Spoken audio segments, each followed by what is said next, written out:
बच्चों के वीडियो में आपका स्वागत है और वीडियो देखने के लिए लिंक शेयर करें और सब्सक्राइब करें। गायब हो चुकी स्कूल की घंटी का मामला। विलोविल नाम के एक शांत शहर में लंबे पेड़ों और खिलते हुए फूलों के बीच एक छोटी सी स्कूल थी। यह एक ऐसी स्कूल थी जहां बच्चे खुशी से खेलते थे और अध्यापक बहुत दयालु थे। लेकिन एक दिन एक अनोखी घटना घटी। स्कूल की घंटी, जो कई वर्षों से बज रही थी, गायब हो गई। यह घंटी स्कूल के लिए बहुत खास थी। यह पुरानी और चमकदार थी और इसका बजना स्कूल के दिन की शुरुआत और अंत का संकेत होता था। लेकिन जब बच्चे एक सोमवार की सुबह स्कूल पहुंचे, तो घंटी की आवाज सुनाई नहीं दी। घंटाघर खाली था और अध्यापक हैरान थे। कौन घंटी ले गया होगा, उन्होंने सोचा। प्रधानाचार्य, एक समझदार और शांत व्यक्ति, ने शहर के सबसे होशियार जासूस को बुलाने का फैसला किया। एक लड़का जो अपनी बुद्धिमत्ता और रहस्यों को सुलझाने के शौक के लिए जाना जाता था। उसका नाम सैम था। सैम ने पहले भी कई मामले हल किए थे, जैसे खोए हुए खिलौने, गायब पालतू जानवर और यहाँ तक कि एक खजाना भी ढूंढ निकाला था। लेकिन यह मामला कुछ बड़ा लग रहा था। जब सैम स्कूल पहुंचा, तो उसे प्रधानाचार्य और मुख्य अध्यापक ने स्वागत किया। घंटी गायब हो गई है, सैम।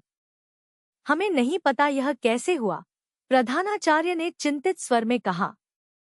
सैम ने सिर हिलाया और अपनी जांच शुरू की। उसका पहला कदम था घंटाघर की जांच करना। वह संकरे सीढ़ियों से ऊपर चढ़ा और शीर्ष तक पहुंच गया। वहां उसने कुछ अजीब देखा। कुछ पंख फर्श पर बिखरे हुए थे।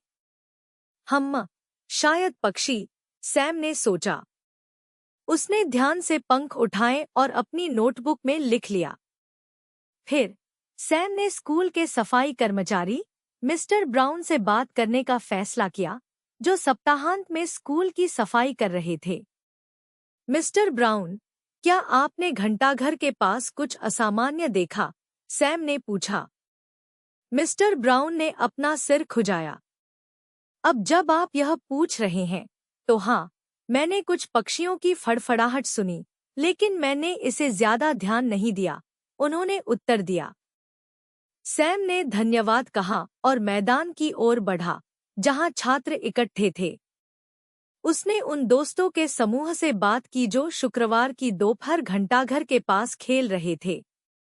क्या तुमने शुक्रवार को स्कूल छोड़ने से पहले कुछ अजीब देखा? सैम ने पूछा।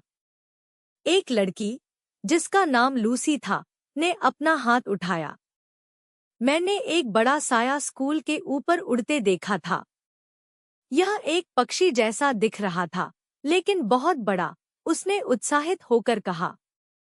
यह सुराग सैम को सोचने पर मजबूर कर गया। उसने इसे जल्दी से लिखा और अपने अगले सुराग की ओर बढ़ा, स्कूल के बगीचे की ओर। स्कूल की माली, मिसेस ग्रीन, पौधों को पानी दे रही थी जब सैम ने उनसे संपर्क किया। नमस्ते, मिसेस ग्रीन। क्या आपने बगीचे में कुछ अजीब देखा? उसने विनम्रता से पूछा। मिसेस ग्रीन ने एक पल के लिए सोचा और फिर कहा, हाँ, मैंने इस सुबह स्कूल की छत पर एक बड़ा पक्षी देखा। यह बहुत असामान्य था, बाकी पक्षियों से बहुत बड़ा। दिलचस्प, सैम ने कहा। उसने उनका धन्यवाद किया और घंटाघर की ओर वापस भागा। इन सभी सुरागों से पक्षी की ओर इशारा करते हुए सैम को यकीन हो गया कि यह अपराधी कोई व्यक्ति नहीं, बल्कि एक पक्षी हो सकता है। सैम ने फिर से घंटाघर चढ़ाई की, इस बार और ध्यान से सब कुछ देख रहा था। उसने खिड़की से बाहर देखा और निश्चित रूप से पास के एक पेड़ के शीर्ष पर एक बड़ा घोंसला देखा। घोंसला टहनियों, पत्तियों और कुछ चमकदार चीजों से बना था। सैम की आंखें चमक उठीं। क्या यह गायब हुई घंटी हो सकती है? बिना समय गवाए सैम नीचे भागा और प्रधानाचार्य, अध्यापकों और कुछ छात्रों को बुलाया। वे सब पेड़ के पास इकट्ठे हुए। सैम ने घोंसले की ओर इशारा किया।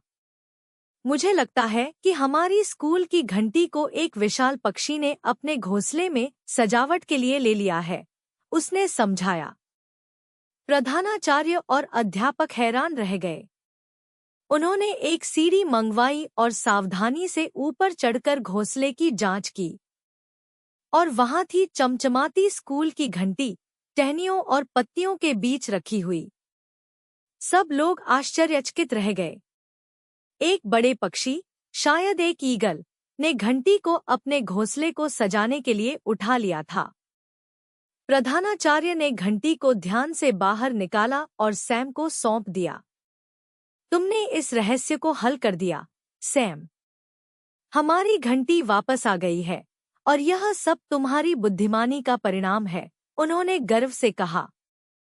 पूरे स्कूल ने सैम के लिए तालियां बजाईं क्योंकि घंटी को उसके सही स्थान पर वापस रख दिया गया। उस दिन के बाद जब भी घंटी बजती, यह सबको उस महान जासूसी के बारे में याद दिलाती जो एक छोटे लड़के ने की थी, जिसने कभी हार नहीं मानी।